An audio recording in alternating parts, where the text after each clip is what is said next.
Hello students, today we will discuss the merits and demerits and some important characteristics of R.W. Emerson's prose style.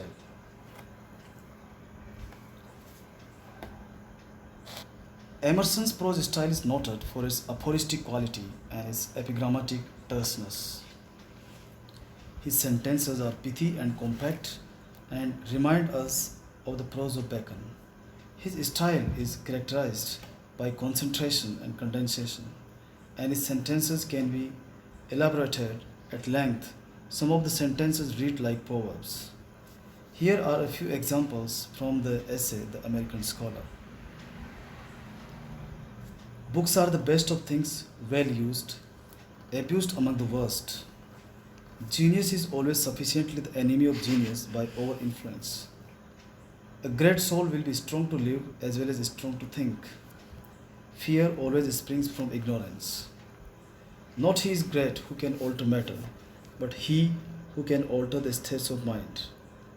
The great man makes the great thing. The day is always his who works in it with serenity and great aims. The world is nothing, man is all. Emerson's style is highly figurative. When inspired, similes and metaphors come out of his pen as sparks from a chimney fire. His use of vivid pictorial images is also to be noted.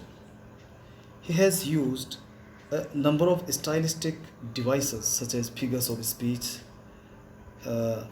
analogy, antithetically balanced sentences, epigrams, rhetorical, etc. The use of these various devices can easily be illustrated from any one of his essays. For example, this is an illustration from one of his essays. It is one central fire which, flaming now out of the lips of Etna, lightens the capes of Sicily, and now out of the throat of Vesuvius, illuminates the towers and vineyards of Naples. It is one light which beams out of 1,000 stars. It is one soul which animates all men.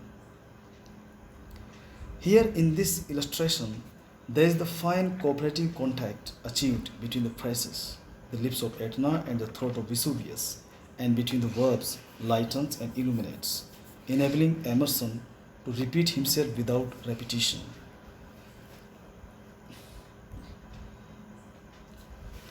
To the poet's privilege of metaphor, Emerson adds the idealist's prerogative of paradox, which is at once a way of seeing things as well as a way of saying them. It is a philosopher's game played with appearance and reality. Diversity and even contrariness are to him only dramatic presentation of some great design.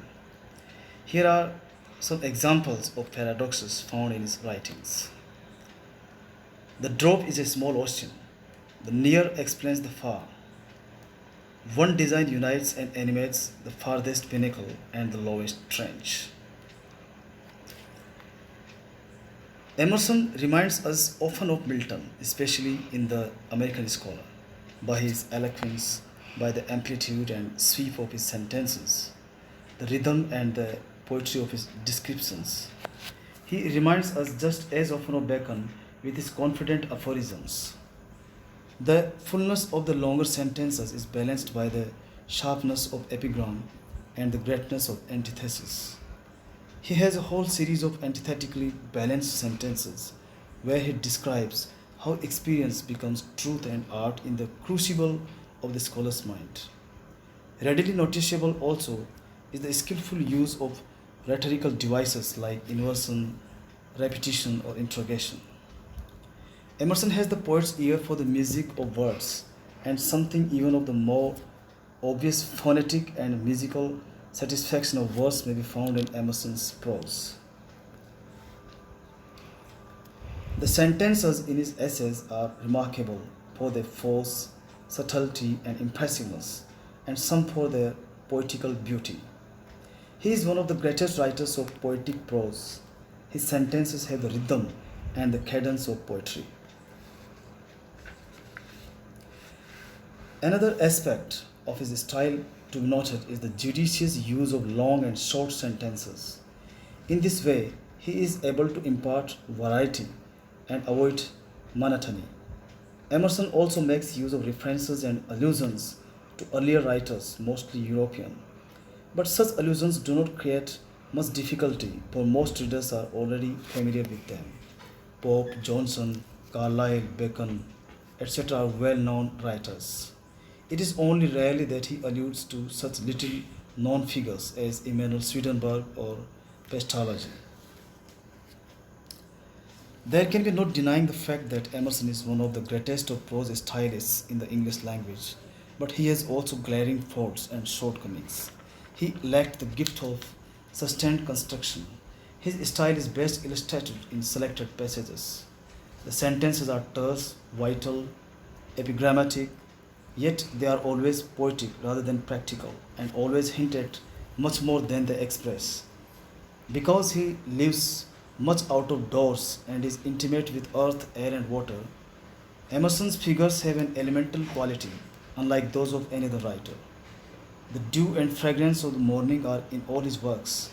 Because he has read widely, he gives an air of culture to the most homely matters by associating them with the great characters and the great books of the world. He has a large vocabulary at perfect command, but his instinct leads him to the simplest and most picturesque words.